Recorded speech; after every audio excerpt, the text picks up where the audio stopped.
গাজা উপত্যকায় ১৫ মাসের দীর্ঘ যুদ্ধের পর শুরু হয়েছে শান্তি প্রক্রিয়া। যুদ্ধবিরতির চুক্তি মেনে চলছে দফায় দফায় জিম্মি মুক্তি ও বন্দি বিনিময়। এর মধ্যেই দ্বিতীয় দফায় বন্দি বিনিময়ের পরদিন উত্তরাঞ্চলের প্রবেশপথ ওয়াদি গাজায় ভিড় করেছেন শত শত ফিলিস্তিনি। প্রয়োজনীয় জিনিসপত্র সহ নারী, শিশু, বৃদ্ধ সীমান্তে ভিড় করলেও দেয়া হচ্ছে না প্রবেশ করতে। মূলত হামাসের কাছে জিম্মি থাকা এক ইসরায়েলি নারী সেনা সদস্যকে মুক্তি দিতে ব্যর্থ হওয়ার পর শনিবার উত্তর গাজার প্রবেশমুখ বন্ধ করে দেয় নেতানিয়াহু প্রশাসন।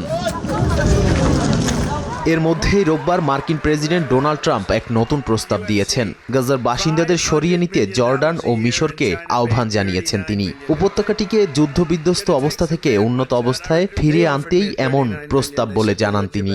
এ বিষয়ে আরব দেশগুলোর সঙ্গে বৈঠকের পরিকল্পনার কথাও বলেন ট্রাম্প।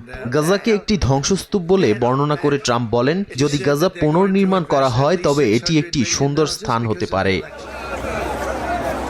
যদিও ট্রাম্পের এমন বক্তব্যে জোরপূর্বক স্থানান্তরে শঙ্কায় আছেন ফিলিস্তিনিরা। ৭৫ বছর আগে ঘটে যাওয়া আল নাকবা বা ফিলিস্তিনিদের উদ্বাস্তু করার স্মৃতি উস্কে দিতে পারে বলে মনে করেন অনেকে। তবে ফিলিস্তিনিদের জোরপূর্বক সরিয়ে নেয়ার কোনো পরিকল্পনা নেই বলে জানিয়েছে ইসরায়েলি প্রশাসন। কিন্তু ইসরায়েলের কট্টর ডানপন্থী কিছু নেতা ট্রাম্পের প্রস্তাবে সমর্থন দেয়ায় শঙ্কিত ফিলিস্তিনিরা।